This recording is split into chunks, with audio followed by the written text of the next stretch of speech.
des cas de violence basés sur le genre. Il faut sensibiliser les hommes à dénoncer aussi. Mais pour tout le monde, nous devons lutter contre ces violences. Si tout le monde est informé de la même façon et que l'homme comprend que même en étant supérieur dans la communauté, il peut aussi subir de tels genres de violences. Et en cas de violences qu'il doit dénoncer, nous pouvons arriver à réduire tant soit peu les cas de violence. Je vais vous avouer que non, les arrangements à l'amiable favorisent l'impunité. Ok? Ça favorise l'impunité comment? Parce que la personne qui a commis cet acte, une fois qu'il arrange, il trouve que non, ce n'est pas du tout grave. Et celui qui a vu comment on a arrangé, demain il peut encore commettre une autre. Je vais arranger comme l'autre l'a fait aussi. Ou la même personne là qui n'a pas été inquiétée, il l'a fait sur cette personne aujourd'hui, demain ça sera une autre personne. Et ça encourage l'impunité.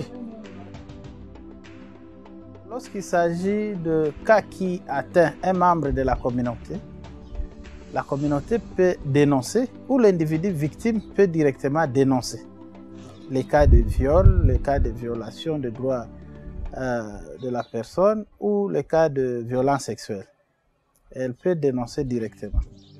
La deuxième partie, c'est que lorsque les cas sont dénoncés, mais il n'y a pas de réaction aux autres niveaux, aux autres instances, les victimes peuvent s'organiser et manifester. Les membres de la communauté peuvent accompagner les victimes et manifester. Et manifester soit leurs désaccords, soit les dysfonctionnements des autres instances qui devraient être en appui aux victimes de violences sexuelles ou de crimes. Et cela pouvait apporter un plus dans les changements au niveau de la base. Il peut y avoir des dysfonctionnements au niveau de la police, de l'OPJ. Il peut y avoir des dysfonctionnements au niveau des magistrats instructeurs.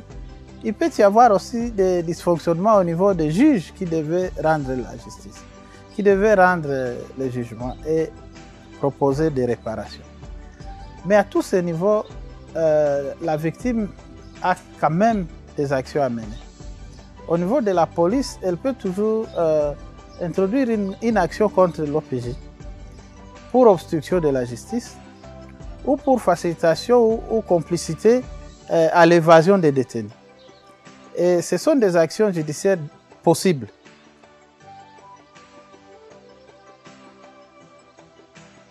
Juste demander à la communauté de se réveiller,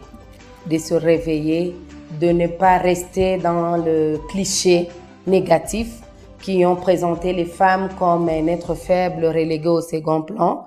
Et si les choses ne marchaient pas, s'il y a tant de conflits, tant de guerres, c'est parce que la femme ne participe pas comme il se doit. C'est parce que la femme n'a pas toutes les ressources, c'est parce que les femmes ne bénéficient pas de la protection dont elles ont besoin pour se réaliser au maximum et démontrer leur potentiel.